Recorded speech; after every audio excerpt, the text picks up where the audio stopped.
I want to thank everybody for coming out today. My name is Chad Snow. I'm the chairman of Citizens for a Better Arizona.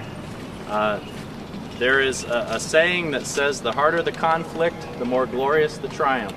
And we are here today to announce a very glorious triumph for the state of Arizona. Randy Pottas is going to talk more about that in just a minute.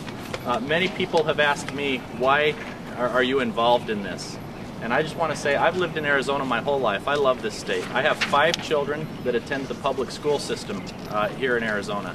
I own a business here that depends on the economy. And I decided that I can no longer sit idly by and watch Russell Pierce drive this state off a cliff. I cannot sit idly by and let him take the education system that my children are enrolled in to new depths. And I want you to realize what Russell Pierce does as President of our Senate affects every single Arizonan. Now, a recall election is going to be held. There's no doubt about that. It'll most likely happen in November.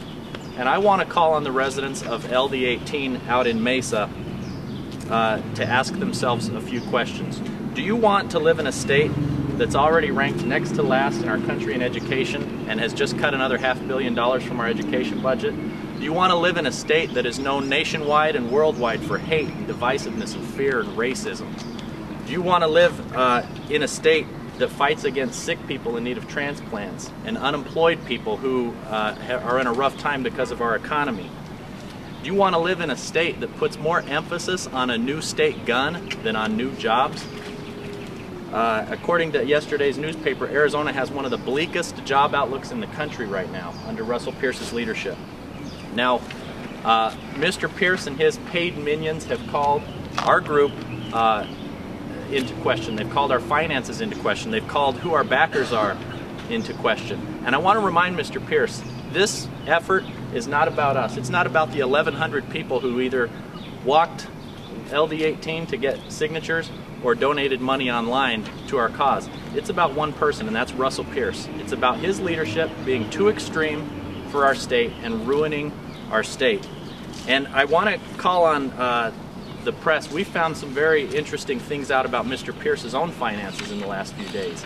If you look, which is public record, at Russell Pierce's financial disclosures from his 2010 campaign, you'll find that at our last count, as of our last count, only 8 people from his district donated money to Russell Pierce's campaign. He had more people from the state of Alabama donate to his campaign than people from LD18. He had more people from the states of California, Michigan, and Texas donate money to his campaign than from his own district. If you look at those disclosures, you'll see the first several pages are littered with lobbyists who donated maximum donations to Russell Pierce's campaign.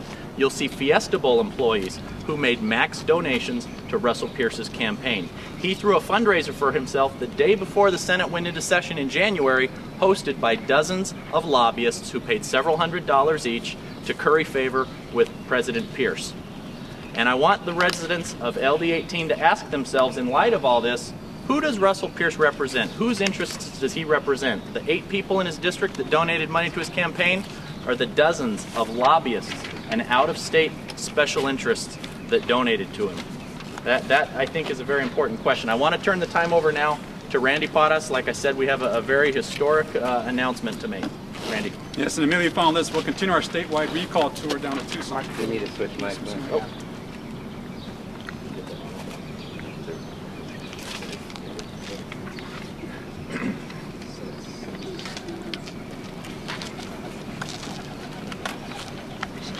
So for the last 130, 135 days, we're tired of dealing with fiction. The fiction of Russell Pierce and the supporters who call his name, say we have nothing but duplicate signatures, everything's invalid, everyone's outside the district. Right? This is Talk Fact today. This is June 15th. Just remind you, total signatures submitted. On May 31st, we submitted 18,315 signatures. Total signatures processed by the Secretary of State and sent to the County Recorder's Office, 16,948, almost 17,000. Total signatures processed as of today, June 15th. Over 13,583 signatures have been processed by the County Recorder's Office. Now get ready for this one, y'all. Total signatures valid as of today, 8,239.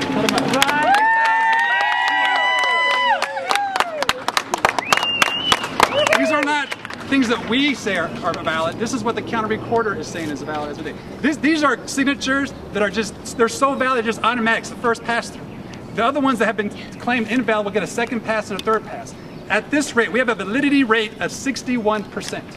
Our own numbers, we turned them in, put it about 60, 63, so that's matching what we actually checked before we turned them in. And our final projection is that if this continues on with another 3,500 still to be checked, we'll have over 10,338 signatures valid. So with that said, we know that whoever, people say, who's going to be the candidate? I tell you, I don't care if that candidate is Mickey Mouse, they start with 10,000 votes. 10,000 votes when they go out there, because these people have made a decision. I can tell you what, Russell Pearson's people signed this petition to get rid of you. I had plenty of people tell me to my face, no, I will not sign that. These people didn't do that. They signed it because they wanted to, because they believe Russell Pearson is too extreme for Arizona. So with that said, I also want to introduce Pam Whitney, who's one of those folks whose unemployment insurance benefits are running out, and I want her to share her story with the press today. Okay. Hold it. Okay. Hi, I'm Pam. I used to work for, pardon me, Mesa Public Schools before I became unemployed. And I got my letter May 23rd saying my unemployment benefits were going to be cut off. It's not working. The Okay, paper's fell making off. a whole lot of noise. Just start over with your full name. Good. Okay. Sorry. Hi, I'm Pam Whitney. I used to work for Mesa Public Schools before I became unemployed. There's one down there, almost at her knee. No, Mike's. Oh, this is the mic. Okay, I'm real good at Clip this. it on. Thank Somebody you. clip it on here. She'll be okay. Hopefully. Don't cover it up with your hands. Yeah. There you go. Hi, I'm Pam Whitney. I worked for Mesa Public Schools before I became unemployed.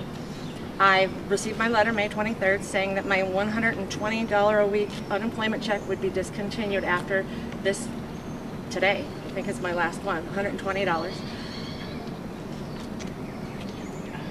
That's. What did you used to do? Oh, yeah, I worked for Mesa Public Schools. I worked with computers there.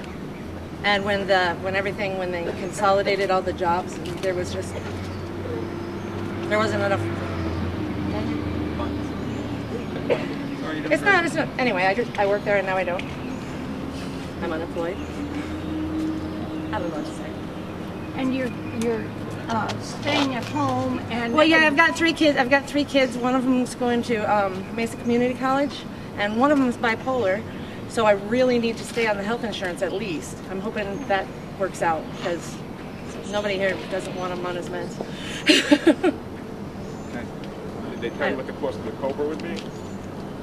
COBRA to stay on the health insurance? How much that would be? Oh no, I'm on Access. I don't. Mesa Public Schools doesn't. Yeah. Michael Conway, who's an educator, will say a few words about the recall effort. Can we clip those on him? Thanks.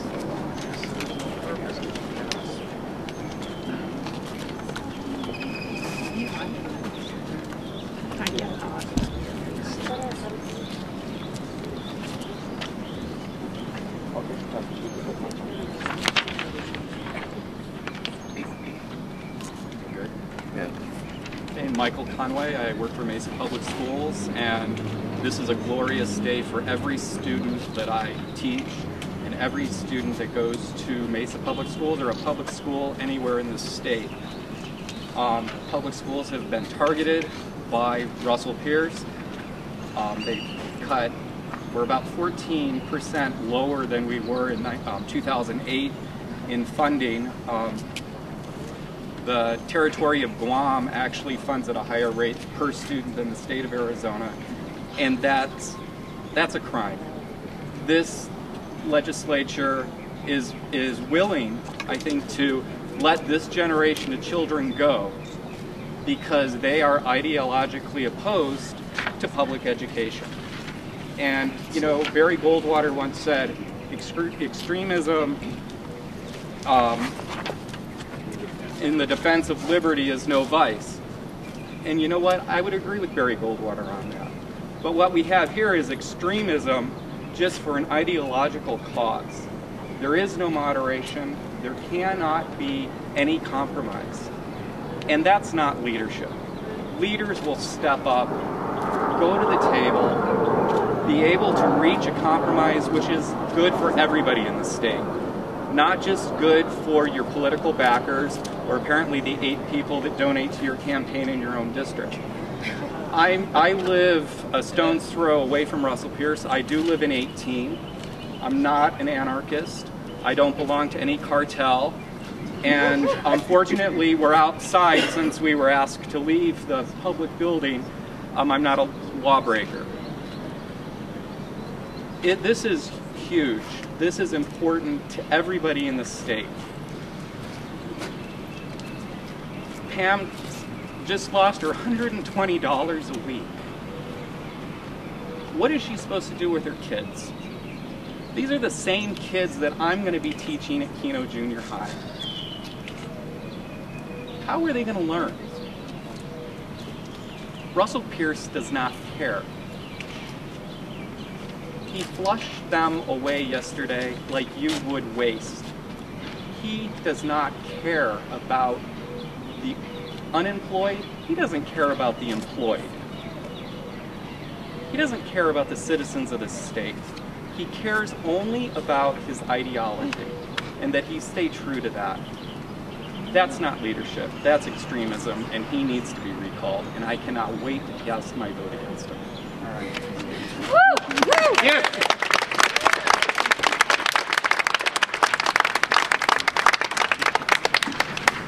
And then Mary, I bet you might have one more comment, and then we'll be wrapping up. Now, how do I do this? Here? No, I can put it on you. Put the camera that way.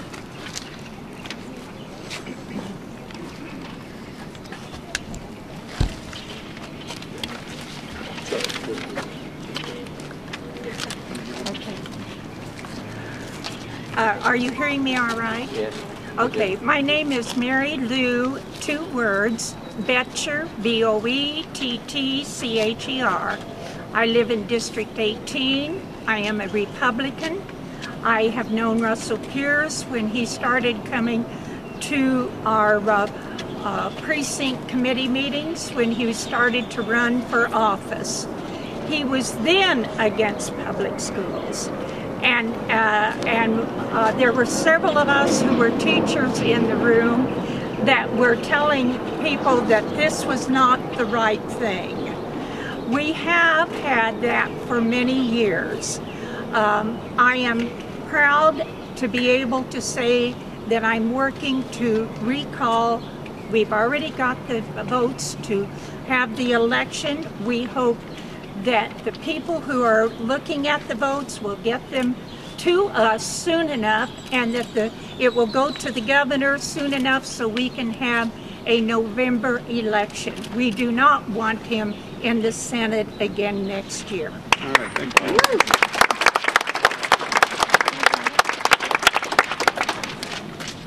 All right, so those are our major announcements.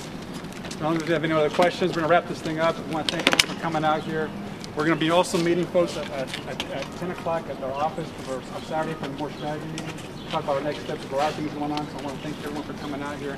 This is a part of history. It's a very historic day. At no time, you all know this, at no time in the history of Arizona, at no time in the history of the United States has any sitting Senate president been recalled. That's the official number. That number is going to grow. It's because of all the work and commitment, dedication y'all did. So thank you all for being here. That's right. They said it couldn't be done. They said he was invincible. They said he was too powerful. They said it was not. You all made it happen.